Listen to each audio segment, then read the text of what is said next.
Okay, so for our final exercise of today, we're going to be taking these sketches that we've drawn, and particularly the areas that people have voted on or that they really want included in the solution.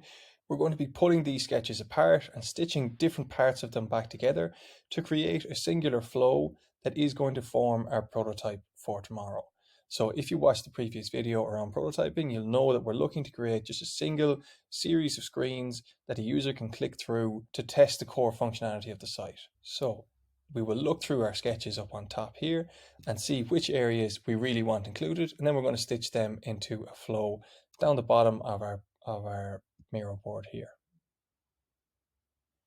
Okay, so for a quick example of what this can look like, we've prepared something for our Travel Bucket app down here in the Storyboard section of your Miro board.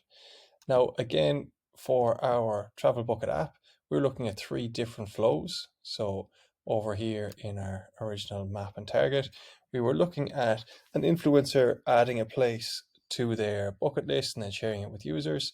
And then we were looking at a user or someone who consumes their content, adding it to their bucket list, so saving as a place they'd like to go to. And finally, that user seeing deals on flights and hotels. So we were looking at three different flows. Again, for our purposes, we're just going to look at one for now, but you would have space here for another couple of flows with those details if this were a full sprint. So again, the section we were looking at was to seamlessly, for an influencer to seamlessly add it to their list of visited places and then to be able to share it with users. And so based on our sketches above, we've kind of spliced these together to create a storyboard or a solution that we can run with. So this kind of background one with the kind of images got a lot of votes, and maybe during our discussion, there was interest in keeping things visual. So let's say we go with this one, but there was a lot of interest expressed around this button as a way to add, this kind of floating plus button as a way to add new places to the list. So let's say this makes our solution as well. Once they click that button, they come onto our new entry page. And as you can see here, they're all kind of spliced together from the different designs. So we've got one that kind of has this large photo at the top. We've got our name here. Then we've got a section with the two tags. So this one got a lot of interest where you would have one tag which kind of defines what it is, whether it's a restaurant, an activity, or an accommodation. And then a second series of tags below that. Another thing that got a lot of votes was whether this was visited by the influencer or whether it was somewhere they wanted to visit. And then back to our details and kind of our save button. So you can see here that we've just used a very simple block to cover up what was beneath that. In our case, all the sketches were done on the same type of paper, so it kind of blends together a little bit more, but don't be afraid if this looks really patchy and really kind of just thrown together. And the idea is just to get all the key parts of the solution that we want into this flow.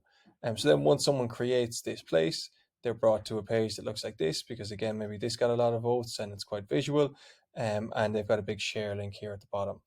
So we've now essentially gone from a list of words and concerns and things that we wanted to explore to a worded flow. So again, sticky notes with a lot of words on them. And then we got a little bit more visual. Now we've got essentially that same worded flow, but stitched together with images. And tomorrow we'll be focusing on bringing this storyboard to life with a more realistic, high fidelity prototype.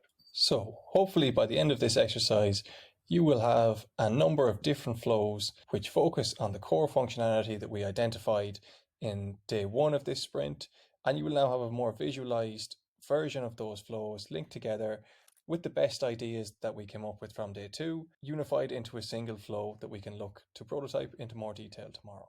So this storyboarding exercise can take around 2.5 hours because there can be a little bit of discussion.